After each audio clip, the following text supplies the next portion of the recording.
প্রচুর পরিমাণে শাকসবজি খান।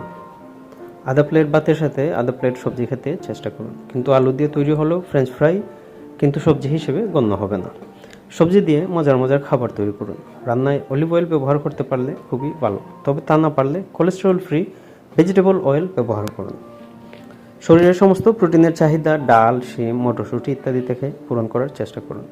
জাঙ্ক ফুড থেকে দূরে থাকুন। বার্গার, হটডগ বা পিৎজা না খেয়ে বরং মাছ, মুরগির মাংস, ডাল ও শিম জাতীয় খাবার বেশি করে খান। এতে করে আপনার হৃদরোগ ও ডায়াবেটিক রোগের ঝুঁকি কমে যাবে। গরু, খাসি সহ অন্যান্য রেড মিট সীমিত পরিমাণে খান, যেমন সপ্তাহে 2 বার বা তারও কম। প্রক্রিয়াজাত খাদ্য গ্রহণ থেকে বিরত থাকুন। রিফাইন্ড হোয়াইট রাইসের পরিবর্তে বেশি ফাইবারযুক্ত ব্রাউন রাইস ও ময়দার পরিবর্তে আটা খেতে চেষ্টা করুন। তাহলে ওজন নিয়ন্ত্রণের সাথে সাথে হৃদরোগ ও ডায়াবেটিক্স রোগের ঝুঁকি কমে যায়। খাবারের পাশাপাশি পানীয়র দিকেও খেয়াল রাখুন। পারলে মিষ্টি একেবারে পরিহার করুন। কোল্ড ড্রিঙ্কসের পরিবর্তে অল্প চিনি দিয়ে চা, কফি বা পানি পান করুন।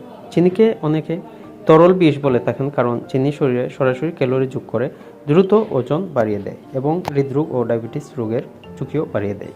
অধিক পরিমাণে দুগ্ধজাত খাবার ও অনেক রোগের ঝুঁকিতে ফেলতে পারে, তাই এগুলো মাত্রাতিরিক্ত পরিমাণে গ্রহণ করবেন না। ফ্রুট জুসে প্রচুর পরিমাণে চিনি থাকে, তাই এগুলো বর্জন করুন। সক্রিয় থাকুন। সারাদিন শুয়ে বসে না থেকে হাঁটাচলা করুন। প্রতিদিন ন্যূনতম 30 মিনিট থেকে 1 ঘন্টা হাঁটুন। লিফটের পরিবর্তে সিঁড়ি ব্যবহার করুন।